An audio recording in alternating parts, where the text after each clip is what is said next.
আগামী অক্টোবর মাসে শেষ ওয়ানডে সিরিজটা খেলে ফেলবে বিরাট কোহলি ও রোহিত শর্মা।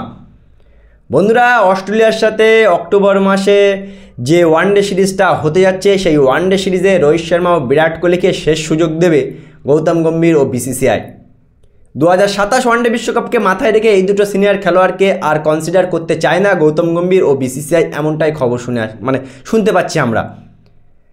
বন্ধুরা, যে বিরাট কোহলি ও রোহিত শর্মাকে ছাড়া ভারতীয় ক্রিকেট ভাবাই যেত না, আজকে তাদের ক্যারিয়ারের শেষে এসে কেমন যেন ছেলে খেলা করছে, কেমন যেন অপমান করছে প্রত্যেকটা সেকেন্ড, প্রত্যেকটা মিনিট। এই দুটো সিনিয়র খেলোয়াড়, এই দুটো লেজেন্ড খেলোয়াড়কে কোথাও না কোথাও অপমান করেই যাচ্ছে আমাদের ক্রিকেট বোর্ড। ভাই, এরা কি ন্যূনতম সম্মান ডিজার্ভ করে না?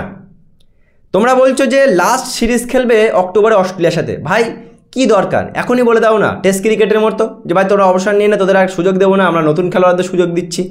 তারপরে এই ড্রামাটা কেন? এই প্রতিনিয়ত বিরাট কোহলি রোহিত শর্মাকে অপমান কেন? বন্ধুরা, 2027 ওয়ানডে বিশ্বকাপ এখনও বহু দেরি।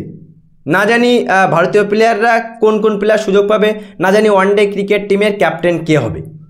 তারপরেও গৌতম গম্ভীর যেখান থেকে ভারতীয় দলের কোচ হয়েছে, সেখান থেকে একের পর এক সিনিয়র খেলোয়াড় ভারতীয় দল থেকে চলে যাচ্ছে।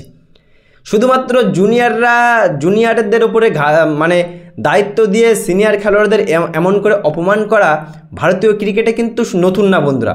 আমরা বহু বড় বড় লেজেন্ড খেলোয়াড় দেখেছি, তাদেরকে এমন করে অপমান করে ভারতীয় দল থেকে বাদ দেওয়া হয়েছে। আর এখন শুনতে পাচ্ছি রোহিত শর্মা ও বিরাট কোহলিকে শেষ সুযোগ দেবে আগামী অক্টোবর মাসে অস্ট্রেলিয়ান সিরিজে।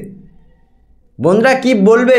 এই দুটো লেজেন্ড খেলোয়াড় কি সামান্য সম্মান ডিজার্ভ করে না? প্রতিনিয়ত এমন অপমান একেবারেই কিন্তু বন্ধুরা উচিত না।